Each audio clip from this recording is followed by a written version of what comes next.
Indonesia dan Cina resmi memperluas kerjasama ekonomi besar-besaran. Dan yang paling mencolok, mereka sepakat mendorong transaksi pakai rupiah dan yuan, bukan lagi dolar AS. Apa dampaknya?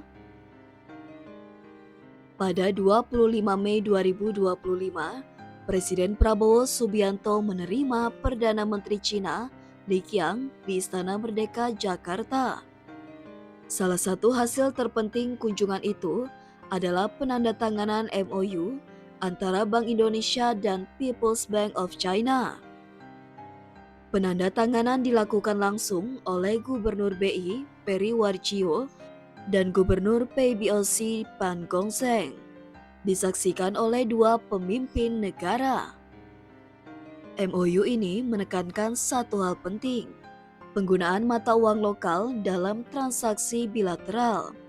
Artinya, ke depan, ekspor-impor Indonesia-Cina bisa dibayar dalam rupiah dan yuan, tanpa harus menukar ke dolar AS terlebih dahulu.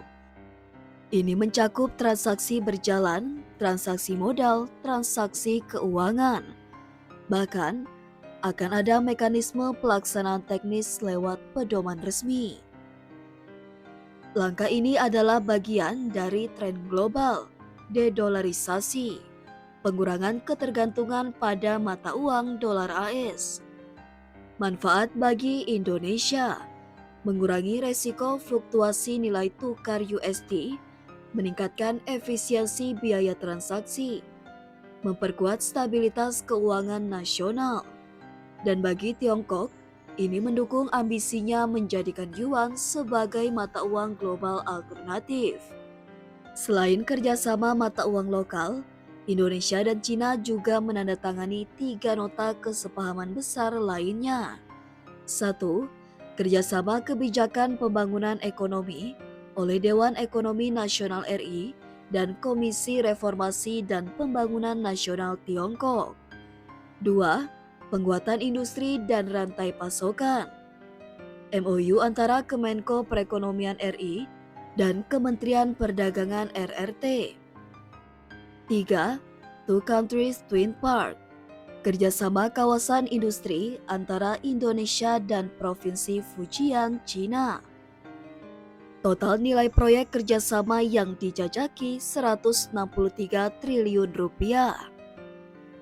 Konsep Two Countries Twin Park adalah proyek kawasan industri kembar, satu di Indonesia, satu di Cina, Provinsi Fujian.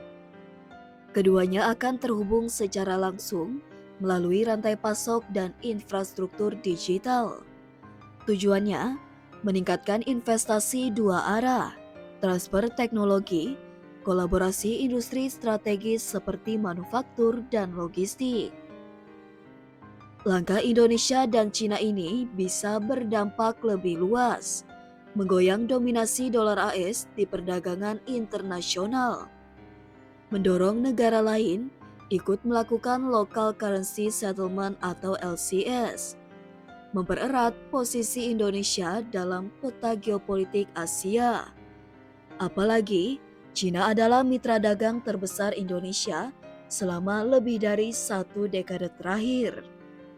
Langkah RI dan Cina menggunakan mata uang lokal bukan hanya soal efisiensi.